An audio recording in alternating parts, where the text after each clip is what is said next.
ভবানীপুরে শুভেন্দু অধিকারী এই মুহূর্তে ছবি দেখাচ্ছি আপনাদের। ভবানীপুরেও প্রার্থী শুভেন্দু অধিকারী, ভবানীপুর নন্দীগ্রাম। এই মুহূর্তে ভবানীপুরে শুভেন্দু অধিকারী।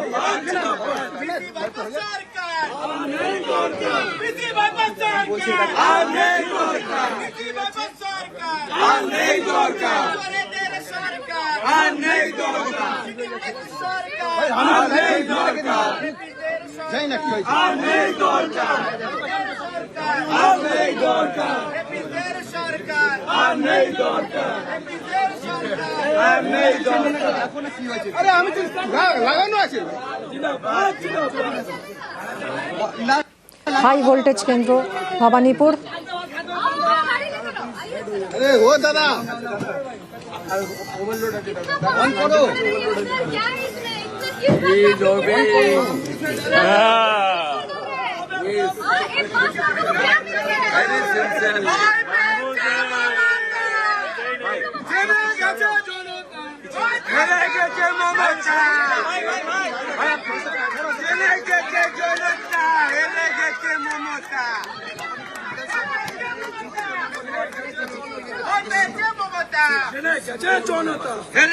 মমতা पुलिस को आगे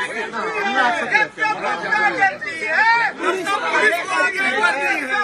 डरती है, पुलिस को आगे करती है, ममता डरती है,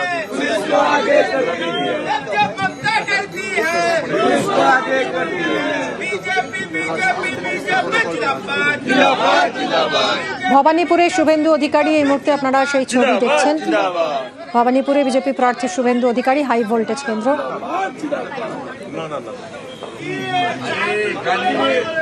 পুলিশ ছাড়া মমতা ব্যানার্জির সঙ্গে কোনো লোক নেই, না হিন্দু আছে না মুসলমান, কেউ নেই। পুরো এলাকাটাতে সিন্ডিকেট রাজ,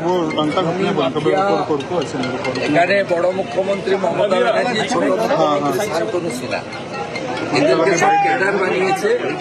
এই ওসির এগেনস্টে অনারেবল জাস্টিস রাজাশেখর মানকা ফেব্রুয়ারি মাসে রুল ইস্যু করেছে, কমপ্লিটলি ইলিগাল। আমি সিপির সঙ্গে কথা বলেছি, আমি সিওর সঙ্গে কথা বলেছি। সিও মিস্টার মনোজ আগরওয়াল, উনি আমাকে বলেছেন যে CP will convey the message. এবং এই যে কোর্টের অর্ডার আছে, এখানে পুলিশ পার্টি নয়, পুলিশ ইন্টারফেয়ারই করতে পারে, পুলিশের কোনো রোলই নেই। কেএমসি এই অর্ডারের এগেনস্টে হাইকোর্টে যেতে পারে যে মুভেবল একটা টেম্পোরারি স্ট্রাকচার বানিয়েছে, রিমুভাল হোক। হাইকোর্ট যখন বলবে রিমুভ করে দিতে, কেএমসি করে আসবে বা পার্টি সরিয়ে নেবে। একমাত্র সিভিল সুপার স্ট্রাকচারের ক্ষেত্রে প্ল্যান নিতে হবে। স্ট্যাটাস কো আছে, সেক্ষেত্রে প্ল্যানের প্রশ্ন নেই, আর এখানে কনস্ট্রাকশন স্ট্রাকচারের প্রশ্ন নেই। একটা ভ্যাকেট ল্যান্ড, তাতে একটা মুভেবল টেম্পোরারি স্ট্রাকচার করছিল on the eve of election, camp officer. তাতেই এদের মাথা খারাপ হয়ে গেছে। এই যে আমাদের একজন প্যাটেল ভাই ছিল, বলছিল যে বাসেই যদি ভয় পায় তাহলে